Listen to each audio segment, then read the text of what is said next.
what's happening, everybody? We're gonna go through a starter loadout for the Grace of Inarius set. Now, we're doing a few other loadouts, and these aren't the best you can have, but they're pretty fun to use, and they work pretty well. Now, this is gonna be for up to T13 probably. It depends on what gear you get and what RNG has blessed you with. I'm going to start off with this one because this is my favorite loadout so far.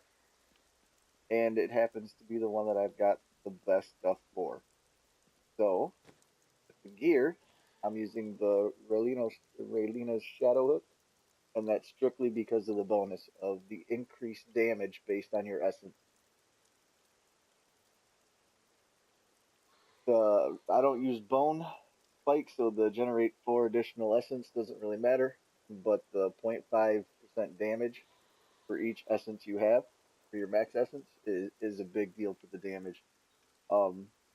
We're getting most of our damage though, not from our primary, but from the actual tornado that this gives you for the 6-piece set. This thing is crazy, and that's also why I use a two-handed instead of, say, a one-handed, because the damage it does is based off your weapon damage. So you want to have a really high damage roll for your main weapon. But we got the 6-piece set here.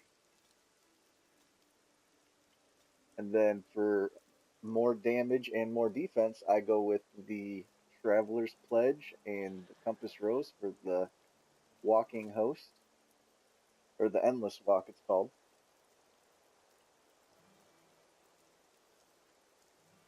And all of this is really just, since I found it, I'm using it. Next, I use the Convention of Elements. And that's because with the Necromancer, it only cycles through 3 different elements. Meaning a third of the time you're getting that damage buff that you get from this ring. And then I use the Dante's Binding because of the Decrepify. I mean, that's just more defense. Survivability. It's all about survivability. And then the Paphion Defenders, which is just more survivability. Because with this tornado, you're going to get damage reduction, and it actually slows people that are near you. So that is the armor and everything that I use. Like I said, you can pretty much switch out your rings and your neck and your weapon for whatever you had gotten at the time. But the 6-piece is all that really matters. So the first one we're going to use is the Grim Sith with the Curse Sith, and that is because in your cube you're going to use the Tragul's Corroded Fang, and that does the Grim Sith now has 100% chance to apply 200% increased damage to cursed enemies. To apply a curse, and you deal 200% increased damage.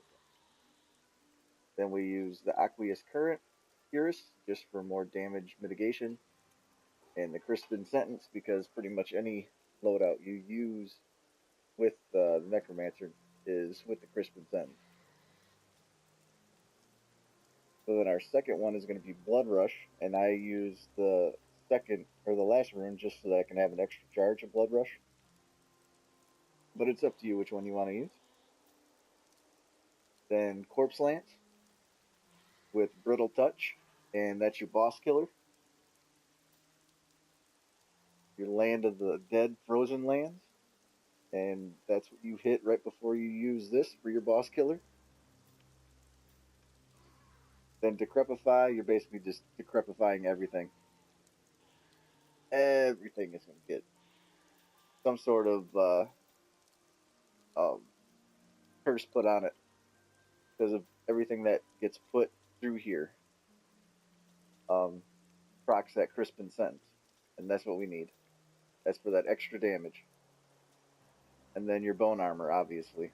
bone armor with dislocation, because though it can stun when it hits people. And that'll also proc that extra damage. This is it's a pretty basic loadout, and I'll go through the steps of what I use to hit when I do a little bit of gameplay with it. For our passives, I use Eternal Torment, because it costs 50% less essence, and then it lasts forever. So you just hit them with it once, and then boom, they're cursed forever till you kill them. And then the standalone for more armor. Then I use the Spreading Malediction, because you get that extra damage buff for each person affected. So you could technically, if you wanted to, just blood rush through the whole level, just decrepifying everybody so that they're all decrepified and get a huge damage boost. And then go back and kill everybody.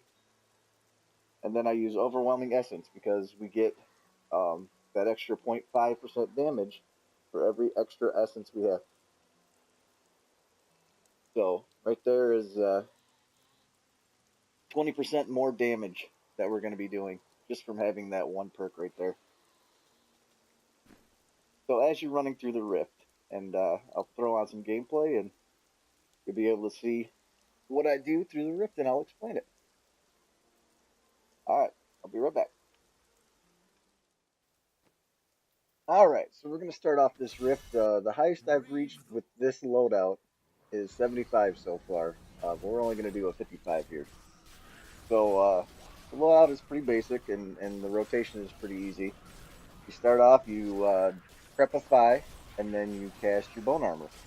And then you use your Sith until your Bone Armor comes up, and throughout the rest of the time, you're just Crepifying and using your Sith. So that's pretty much it. So once again, it's just, you know, Decrepify. Then when your Bone Armor comes back up, you hit that. That's your big hitter. That's what you want to make sure you hit your elites with and your champions with. That's what does your most damage. And then for the rest of the time, you're just using your Sith and you're using Decrepify. Pretty basic. Use your Blood Rush to get from pack to pack. Watch out for any kind of Desecrator or anything they put on the ground. But you have a lot of damage mitigation with this loadout, which is good for survivability. But you'll see, as I'm playing, all I'm doing is just Decrepifying and hitting, and then that Bone Tornado is what's doing the majority of the damage. Give it more time. Decrepify, hit him with the Sith, which automatically curses him, which gives you a damage buff or a bonus to it. And then hit your Bone Armor when it pops back up. Then you teleport to another pack, do it all over again. You see, I'll get a couple really good streaks of killing people, because this happened to be a pretty good rift. There was a lot of enemies throughout this whole rift. Make sure you're picking up the Nephilim Globe so you get that double damage boost. Take those guys out pretty quick.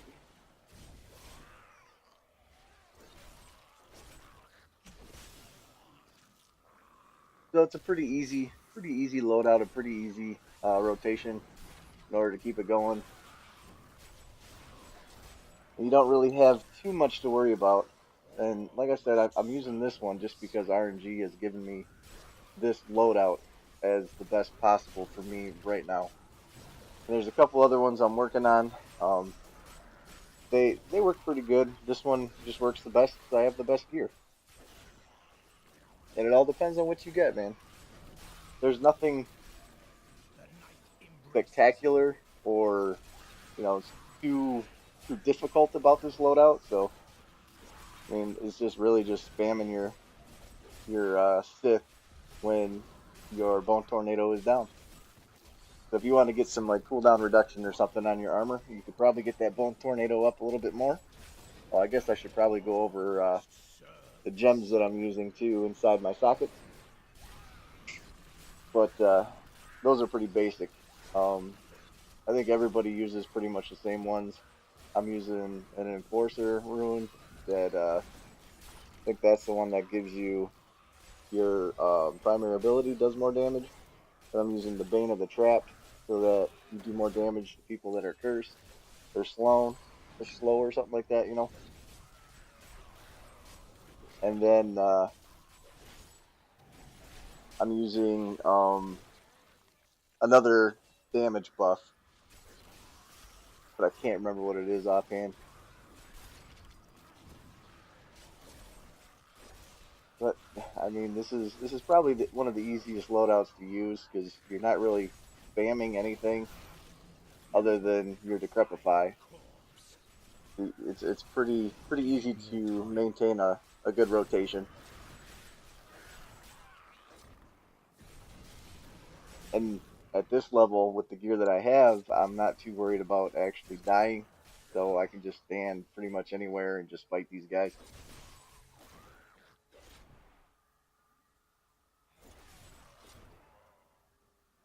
Let's go down to the next level,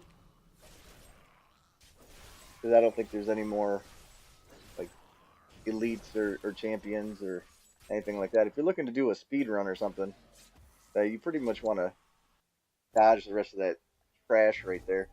But I like killing everybody. I always find it more fun to just try to kill as many people as I possibly can.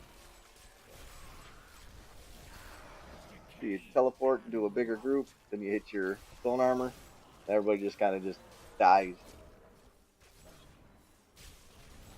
And hitting that pylon to give me that shielding helped out pretty good too. That needs to reach. You Decrepify, get your bone armor, and then everybody just kind of falls down. Uninteresting or not, fear the end.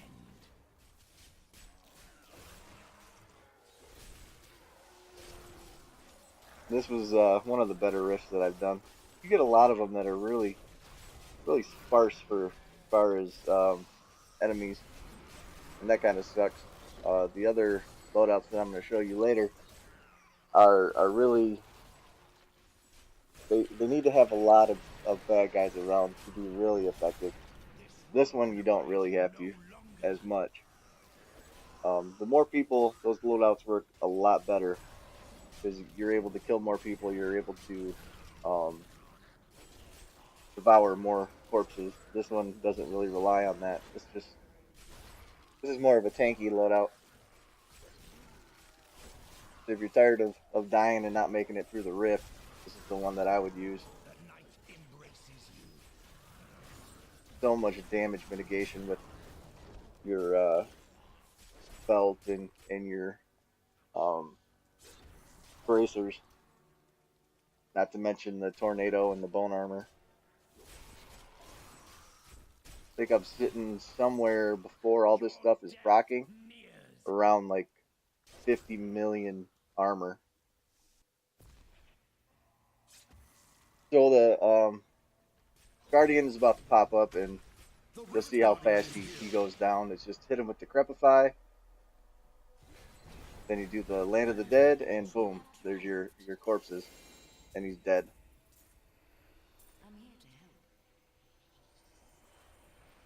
And that would be the loadout right there, man. So I mean, there's not much to it, but it's pretty effective, and it's a good place to start. It's a good way to be able to farm T12, T13, and then hopefully you get better gear, and you can start moving up into some of the higher greater rifts. So, if you guys enjoyed this loadout, man, leave me a thumbs up. If you didn't, give me a thumbs down. And if you're new, don't forget to subscribe.